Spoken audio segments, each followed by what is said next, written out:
Law Talk on 1480 WSAR is brought to you by the law offices of Sabra and Aspen. Now into the studio with your host of Law Talk, Attorney Steve Sabra. Good afternoon. This is Attorney Steven Sabra. You're listening to Law Talk on 1480 WSAR.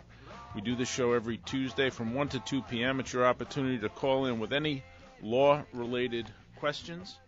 Let's start with what probably is on a lot of people's minds is this issue of snow and ice. We've had two pretty decent, one gigantic snowstorm and then a pretty decent one since then. And so there's always discussion about who's responsible, what happens if, what about the sidewalks, what happens if you fall on a sidewalk, what happens if you fall on someone else's property, what happens if it's a commercial premises. There's all kinds of issues. And the law was changed in Massachusetts fairly recently, and I suppose that's how you define recently, but in 2010 there was a gigantic change in the law, because prior to that, the decision in that case by our Supreme Judicial Court, in order to have a claim for an injury dealing with snow and ice, you had to show an unnatural accumulation of snow and ice, the key being the word unnatural. That's changed now as of 2010, and the standard is like it is in any case dealing with premises liability, which is more of a what you'd probably call a reasonable man standard, a general negligence standard, which talks about whether or not there's a duty of care and a breach of a duty of care.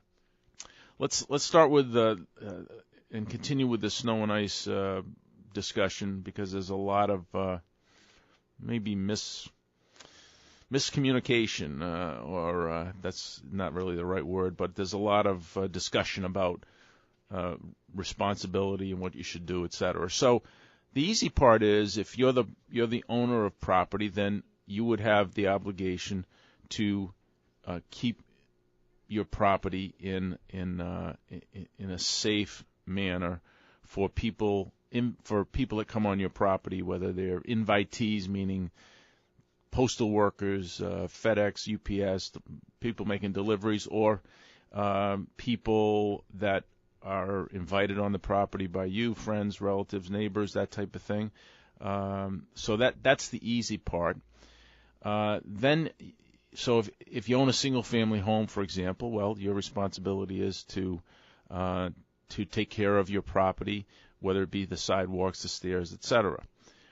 If it's let's say a three-family home, where there are a lot of those in Fall River, then it's the responsibility again of the property owner, which is the landlord. Sometimes. Well, the other example would be commercial property, and again, it's really the same thing, that the commercial property owner is responsible for keeping their property safe, whether it be snow and ice or any other defect. Sometimes, however, on commercial property, there's sometimes a shifting of the burden. In other words, often by contract, a commercial property owner will hire some other company to be responsible for the removal of snow and ice, and that may not always be evident initially, and sometimes I've been involved in cases where you bring a claim against the commercial property owner, and then they bring in another party that they say had the responsibility to remove snow and ice, and there may be, for example, a contract between that commercial property owner and some other company to take care of snow and ice issues. So that is something that usually you might get that information before filing suit, but oftentimes it's after filing suit that you find that out. And then it comes down to a question of what the contract says. Oftentimes, in the contract between the commercial property owner and the company that they hired to take care of the snow and ice, there's what's called indemnification agreements, and where if there's a claim brought, then the company that was hired to take care of the snow and ice is responsible to indemnify the commercial property owner. Sometimes it's even more complicated as far as who would actually pay the attorney's fees and that type of thing. So it's really depends on what the contract says in those kinds of circumstances, and so it's something that you have to really look into that and try to determine what the contract says. But it's usually you start with who the property owner is, and then go from there. But again, on Tuesdays I'm here from 1 to 2 p.m. Again, my name is Attorney Steven Sabra.